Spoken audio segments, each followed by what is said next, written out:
had this incredible job, six-figure salary. Yeah. But what it was doing to your mental health was so destructive. Yeah, the corporate nightmare. And he said, do you think we might be able to have one dinner where you don't have your laptop at the table? Wow. The life of an entrepreneur is not as dazzling as they say it is. You know, they say kids are super resilient, which I guess they are, but what I had to remind myself is that, like, I'm pretty resilient too. Welcome to M-powerTV, where we leave a legacy of hope through conversations that uplift, educate, and inspire. Listen to incredible stories of people who overcame challenges and barriers. Celebrate victories, learn from setbacks, and push forward together. Want to be empowered? Let's go. Jamie, welcome to the studio and thank you so much for joining us today. Thank you for having me. So I was reading up a little bit about stress and workload, right? And how that impacts your life. Fair enough. Because talking about the effect of stress in the workplace, because that's kind of where you came from, right? You had this incredible job, six-figure salary. Yeah. But what it was doing to your mental health was so destructive. Tell us about that life, how you got into it, what you were doing, and what happened. Yeah, the corporate nightmare. So I came here as a military transplant. Actually, I was married to a soldier at the time. And I, responded to an ad for a startup company that happened to be a U.S. subsidiary of an Israeli manufacturer. So it was an aerospace defense industry. It's government contracting. It's very kind of cutthroat. And I kind of moved my way up from executive assistant into being the head of operations, which means you're handling HR, finance, logistics, everything, marketing. Yeah. And you were in aerospace and defense, right? At the time. Yeah. Yeah. Yeah. So, and government contracting is just a whole different world. The accounting requirements, the contract requirements, the drill down requirements for your subcontractors, and working with a predominantly male industry, and then working with men from that particular country. I can't even imagine. Who don't a lot of testosterone. who don't necessarily value women in business, which is really strange because their culture, like everyone, including women, are required to be in the military after high school before you go to college. So like you're good enough to fight, but you're not good enough to run a company. Wow. So it is what it is. But board meetings were pretty tough. I was a single mom with two little boys. It's exhausting. You work a lot of hours. I had the laptop at the dinner table a lot. And, my health, I was suffering with migraines. You never want to wake up in the morning and have that dread of like, oh, I have to go in today. Yeah. And kind of the final straw for me was I was preparing for a board meeting, laptop at the table, eating dinner with my kids, and he was probably about 8 at the time, was telling me a story. Yeah. And you're like, Oh my goodness, I have done that. You're not really times. registering everything because they My kids know, like, Mom, are you listening? And they'll say something completely out of line, and I'm like, and they're you're like, not listening. you're not listening. Yeah. So I must have not been fully engaged, which was par for the course at that point. And he said, do you think we might be able to have one dinner where you don't have your laptop at the table? Wow. And Struck a nerve. Yeah, I was like, I got goosebumps. It was like, right? it took my breath away. It was almost like getting a punch in the stomach. From an 8-year-old. From an 8-year-old, yeah. Wow. So I was like, yes, actually, I immediately closed the laptop. Sure. Within about 30 days, had a conversation with my boss, like, things have to change or I have to go. Yeah. Because it's not just affecting me now, I'm realizing that it's affecting my children, so. Yeah. And it's tough, though. It's a hard place to be because, you're a single mom. Right. So you need the income and you get accustomed to a certain lifestyle, right? You got bills to pay. So you got this income. Yes. How did you find The courage to So leave. Was lots there of- anything that happened in particular that made you leave, like that final straw? Or? You know, that conversation with my son and then having the conversation with my boss where it was kind of like, well, it is what it is. This is what the industry is. And realizing that things weren't going to get better. And then I just had a conversation. So they were 8 and 14 at the time. And I said, listen, you know, Mommy needs to make a life change here, and it's going to affect our lifestyle. And I just want to make sure that you're going to be okay with that. And they were like, we're good. Yeah.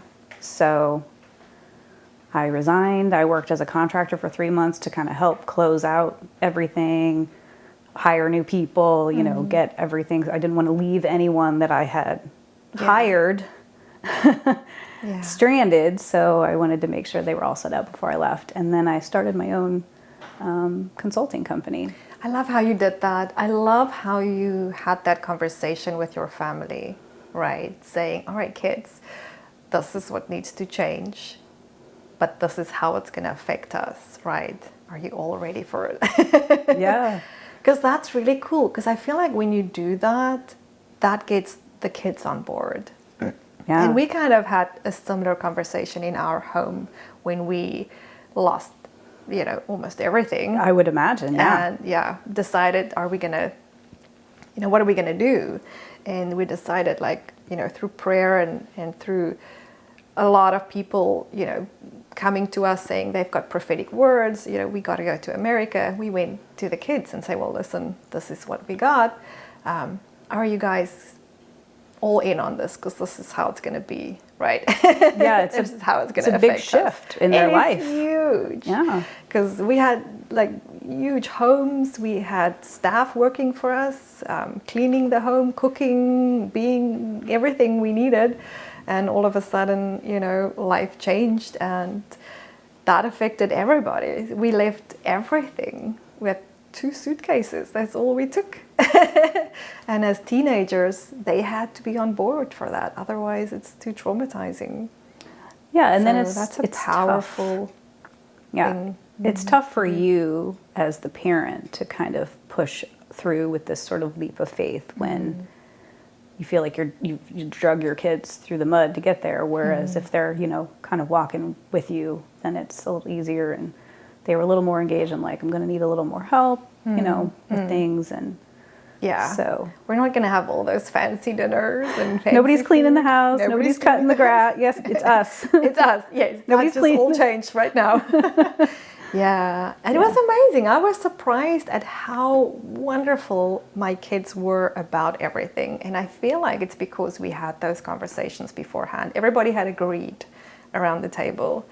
It was not just making a decision out of being overwhelmed, right? It's just kind of pre-planned. That's very, very powerful. Because previously I've made a lot of decisions out of emotion. And then that affects the whole family in a very bad way, because now nobody's ready for this change or this, once it gets tough, it's like, well, I didn't agree on this. Yeah, this isn't what I signed up I'm for. not participating in this torture. Wow. Yeah. I mean, you know, they say kids are super resilient, which I guess they are, but what I had to remind myself is that, like, I'm pretty resilient too. So we're going to get through this, you know. Yeah. We're overcomers. We're not going to drown in this. We're going to be okay. Yeah. And it was a little tough for about the first 6-9 months, you know, when you're starting a new business, you know, the life of an entrepreneur is not as dazzling as they say it is. As you thought it would be, right? Because going from a steady income, however horrible the stress is, to being an entrepreneur, because, you know, I've always been an entrepreneur my whole life. Yeah. And so I kind of had one job and it was pretty cool, but it wasn't for me. But, you know, that isn't easy, because I know what it's like being an entrepreneur. Every month is a roller coaster. And you have to really, I mean, I'm a finance person anyway, so I'm a big budgeter. So like you really like. So how do you budget when there's not? I had a little bit of severance come to me, even though I resigned. Okay. They did pay me a little bit of severance. And then I was, at some point, you know, I had some jobs and I was working through those. And so I was just being very frugal with how I was just spending money. And, at some point I did take a loan out of my 401k to kind of keep us afloat for a little while. So, you do what you have to do, but we made it. You did. You sure did. We totally made it. And now you're, again, super successful, because that's how I met you, working for the law firm, Slonim Law, right? Yeah. So tell us a little bit more about what you do right now. So actually I came to David as a part-time contractor. He was one of my clients through my consulting company about 8 years ago, actually. And so I worked part-time for him for several years. And then about 2 years ago, he's like, I really want to expand. And he's a great attorney, administravia, marketing, not really, everybody has their strengths. That's not his. So he said, if I hire you, full time, can you come in and help me?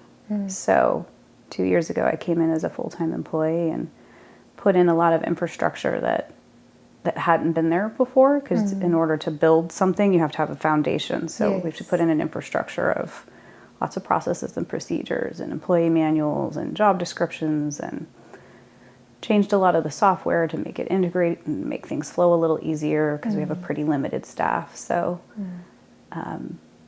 it's been a fun transition to go from like part-time bookkeeping to full-on director of operations. But I like process improvement. Like, that's where my mind goes, even when I'm in a restaurant or a grocery store. Really? I'm like, oh, you were just born for this. This does not work effectively. You just want to fix it. There's such a better way to do this. Yeah.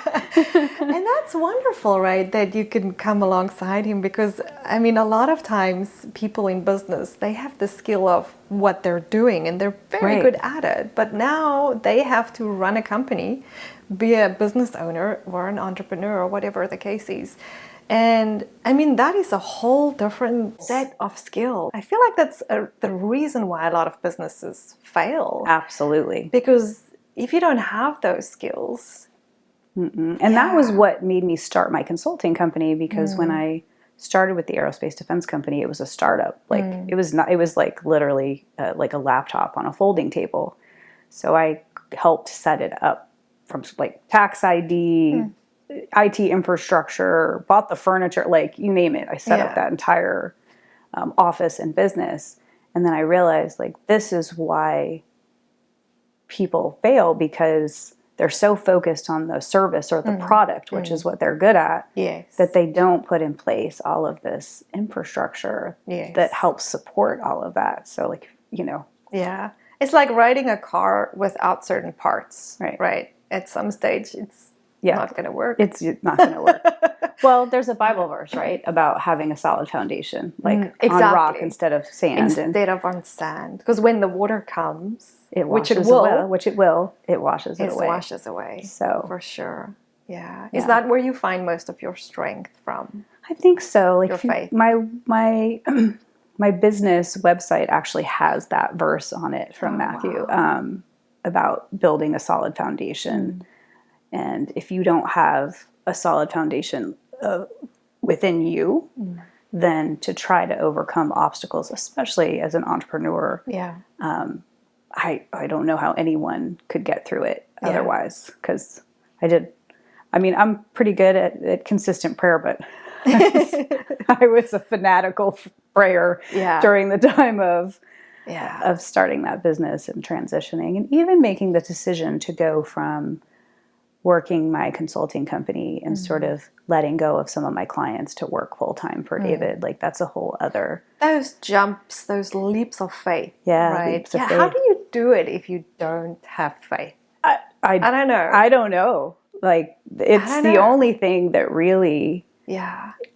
keeps the wind in my sails to even make those kind of decisions. To know that you've got God with you no matter what. You're going to land on your feet, and everything's going to be fine. Yeah. And then just what I found through the tough times in my life is having the Holy Spirit alongside me that empowers me to get up, to have supernatural knowledge in things that I don't, and to have strength that I usually wouldn't, and to have stamina that I know naturally I don't have. It's like to have that amazing supernatural help. it's phenomenal. I don't know how people operate without it. I don't either. I mean, even at the end of my kind of career with aerospace defense, where I was dreading getting out of bed every day, like that's where you draw your strength from. Like, just help me get through this. Just help me get up. Help me get up. Yeah. Help me get my feet on the ground. Help me breathe in and out. Help me get through the day. Yeah. And then once you kind of get past that, you get moving, and then you realize, hey, I can apply this to something that I really want to do. Yeah. And not. And one doesn't realize it, right? I mean, if your son didn't say those words to you, right, which was so beautiful. I mean, I can't even imagine how that must have struck a nerve. You would have probably just carried on working, you know, for as long as it took, because that's what moms do. We carry on, we go for it. You're a dynamic person, so you just, you know, do the best you can always, right? But I read an article just yesterday about long-term stress in the workplace and the causes of that. And it is very, very severe to have that kind of stress long-term. It affects your health so dramatically. Very, very dramatically. Yeah. The intensity of, I had always suffered with migraines since I was a little girl. It's just hereditary. But the frequency and the intensity and like, you know, a couple of times in the emergency room, like with IV medication, like it was, you would have thought that would have been the thing. Yeah. To change your mind. They would have changed like my your mind. body is actually not working properly like because of the stress. something's out of alignment. But I think you don't. When you're in it, you're so close to it, you can't see. You can't see, right? So thank God, right, that he, you know, spoke through my son. Yeah. For me to hear the words that he was sending me, all these signals that I was ignoring, right? Yeah. And so I try now, obviously after that experience, I am much more cognizant of signs and signals, and when I feel like I'm hearing a word that like, oh, I need to pay attention to that because last time I didn't pay attention, it didn't turn out great. So, and I agree, being open to those voices and words, you know, from heaven, because they're all around us, but sometimes we're too busy to see it. We're just in such a rat race, like this needs to be done. Corporate. Yeah, that corporate life will definitely give you tunnel vision. So what advice would you have for someone sitting in that position where you were 10 years ago, 8 years ago? Let me think. It would have been 2016. So yeah, about 8 years ago. Yeah. Who they're realizing the effect that it's having on their body, but they're just not sure how to take that leap of faith and jump, right? Because it's not that easy. It's not easy. Yeah. The financial aspect of it, I think, always is what holds people back. But I think you just have to take a risk assessment, right? Like a calculated, like, yes, it's a leap of faith, but it's a calculated risk leap of faith, right? Like I knew that I was going to have some severance coming in. I knew that I had a 401k that I could maybe live off of. I knew that I had a network that I could reach out to that was going to hire me to do things to help sustain me financially. So I think if you reach out to, like, number one, have a network. Yeah. And then lean on your network. They're your network because they believe in you and what you can do. Yes. So go to them and just say, hey, this is what I'm going to do. This is what I'm going to, the help I'm going to need from you, or the support I'm going to need from you. And my family was involved. And so just having that support. It's like a net, right? Yeah. Like a kind of like a safety net, but more of like an emotional safety net. Yes. Because and how important that pushes you through. Right? Yeah. And it's so important to invest in relationships in our safety net around us, because you never know when you're going to need all the support, right? You just never know. Right. So important. I kind of realized that, especially when I came to the US, how important it is to have a network of wonderful people that support you, that love you, that will stand by you, around you. Because I had that in South Africa, because my whole family was there, people in relationships that I had built for 45 years where they, and Yeah. then you come to a new country, nobody knows you, you know nobody, and how important it is to start building those relationships, because that takes effort and time and energy, and I feel like after COVID, a lot of people are very within themselves, Very right? withdrawn because everybody was inside for so long. So long, And it's so much more challenging, I think, to make friends as an adult. yes, Like for kids, they like have they play on a sports team together, or they have some kind of common interest, or they're in a class together. yeah. As adults, it's a little different. It's intimidating. Right? It's a little intimidating, but like that's why these networking, like chambers of commerce and networking things that happen where you can come together with like common-minded people and sort of build your Find your network tribe. and find your tribe. Yeah. So you have your personal keep tribe and trying you have to your find professional it. tribe. Yes. And to keep trying, because I think sometimes people get hurt or, and then they stop trying. But we shouldn't stop. We should always keep trying. Yeah. Sometimes you don't meet the part of your tribe at the very first networking thing you go to. As a matter of fact, that's highly unlikely. Yes. So you just have to keep putting your feelers out there. Yeah. Kind of be just confident in who you are. Child of God, this is what I'm here. I'm blessed. This is what I'm here to put out into the world. This is what He made me to do. Yeah. And roll with it. Amen. Good advice. So now you're doing estate planning. Yes. Tell us a little bit about that, because you and I, we had this really cool conversation about estate planning, and I really, it isn't something that I never did, or I didn't know anything about it. Like, I just kind of went through life like, whoo. I don't want to really talk about it because that means I'm gonna die, and then right? That's how a lot of people think. Well, and it's funny because before I was in this industry, I didn't know anything about it either. Yeah. And that mentality of like, oh, I don't want to talk about this because I'm talking about my looming death. Well, I mean, unless you're like critically ill, your looming death is like many, many years away. Yeah.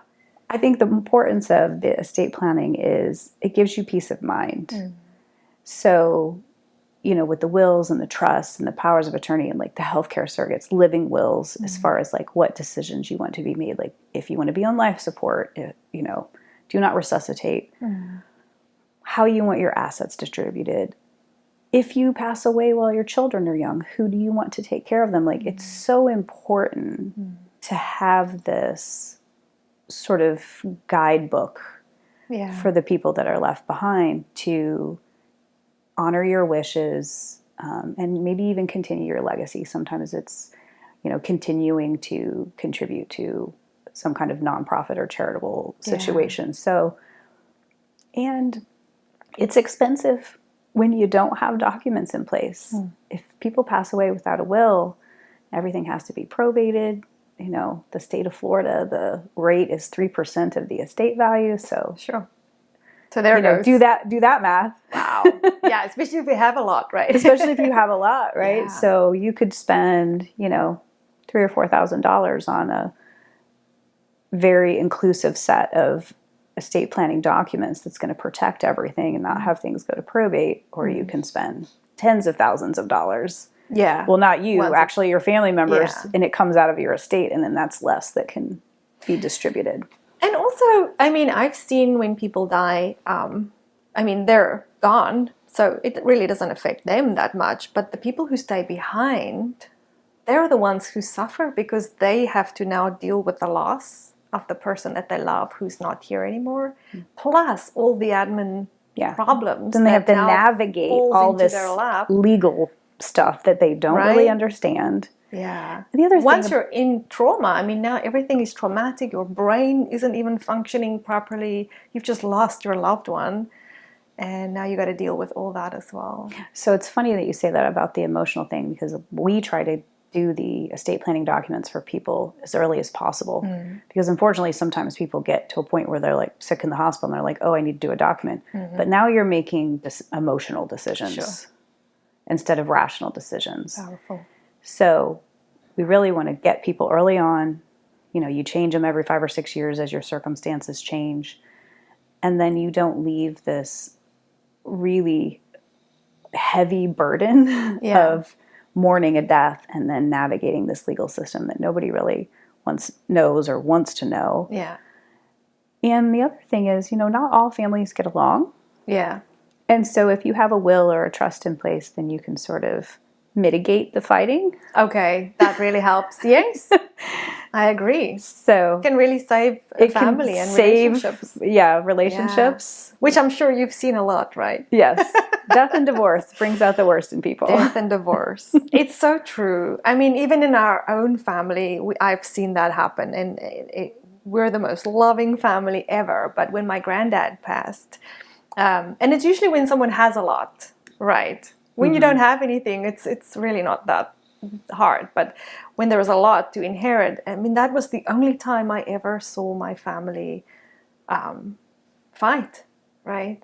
Yeah, it makes people ugly. And I would have never thought, it's so interesting that an inheritance can cause all that. And sometimes you didn't even work for it. It's not even yours. Yeah. And it You don't even deserve it. Like, it's a gift. It's a gift. Yeah, it's like grace. Figure it out.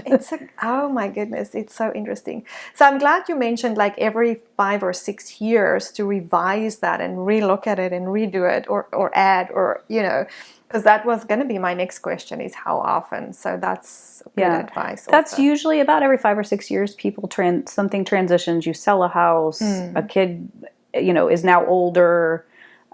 Somebody that you left as a PR, as a beneficiary, may have passed away. Yeah. So we've had that happen where people are like, oh, I did a will 20 years ago, and then they pass away, but like they're both their personal representatives or beneficiaries are no longer. So it's like, it's almost like they didn't have a will, right? Yeah. Because there's nobody to execute anything. So it's good to talk about these things because people don't think about it. We get busy with all walks of life, especially if you're in a stressful career in a corporate and things are buzzing past you. Yeah. And it's the last thing we even make time for or think about. So I appreciate you coming in and talking about this. Is there any last words of wisdom that you can share with our studio? I would say that, well, I guess a couple of things on the, the leaps of faith. I would just say, trust yourself. And then in the sense of the estate planning, I would just say, give yourself peace of mind. People don't realize until we have them in the office and we're signing the documents and you see this like, wow. Right? They exhale. And you don't realize how heavy that felt until you've done the documents and now you're like, okay, now I can like take a breath. So it's actually quite a positive experience. Yeah, I love that. One doesn't think about it that way. No, right? but it really will give you a sigh of relief. Powerful advice. Thank you so much, Jamie, for joining us today. You were amazing. Thank you. Well, that is it from me, Lorna Grayling and M-powerTV. Please don't forget to like, share, and subscribe to our channel. And until next week, goodbye.